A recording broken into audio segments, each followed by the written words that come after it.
Did you know that New York City shaped the way that we celebrate Christmas today in so many ways? In this video, we're going to explore just a few. I'm so excited to share Christmas in New York with you. It's one of my favorite times of year. But before we get started, make sure that you click subscribe so you never miss a New York Minute. Yeah, muffin talk. Ooh, muffin talk. Muffin talks, bringing healing to those who need them most.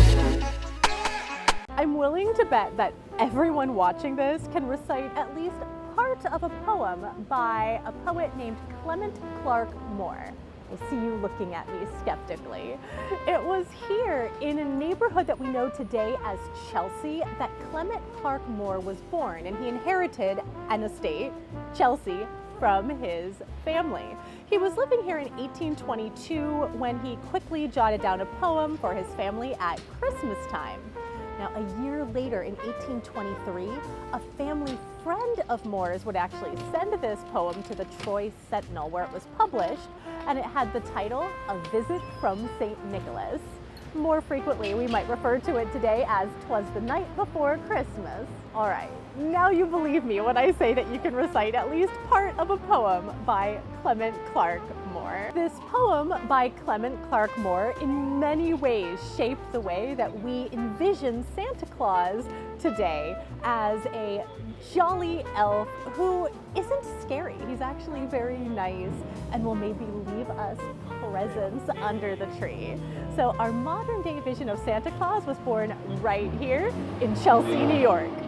While public Christmas tree lighting ceremonies are all the rage these days, that was not always the case.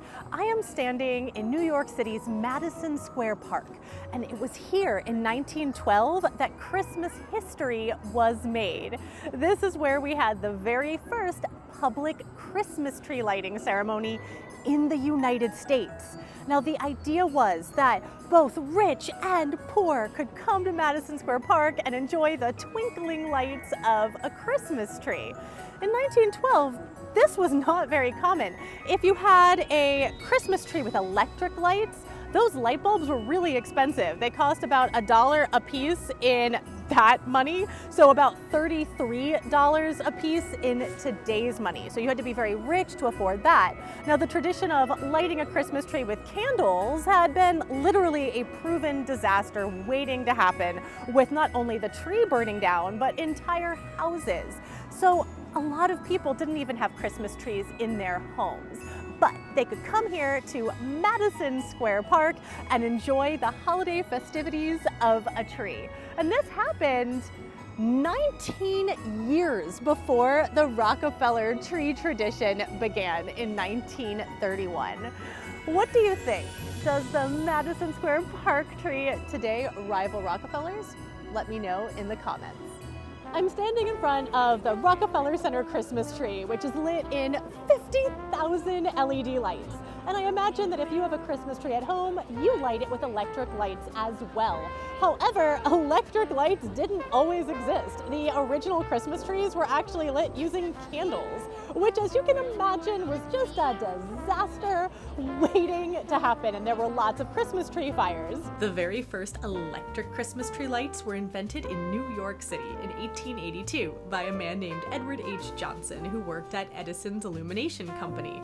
His lights were white and blue and decorated a Christmas tree that actually revolved. It wouldn't be until 1903 that General Electric made pre-assembled strands of lights more available to the public. Now, those lights, they were very expensive. Each bulb cost about $1 or $33 in today's money. To give you an idea, if we were to light the Rockefeller Center Christmas tree using those strands, it would cost $1.6 million just for the lights at the Rockefeller Center Christmas tree. So we've come a long way since 1903, but electric Christmas lights born in New York City. It's hard to think about Christmas in New York and not think of the Radio City Rockettes. However, the Radio City Rockettes did not actually get their start in New York City. They actually got their start in St. Louis, Missouri. They were a precision dance team called the Rockets.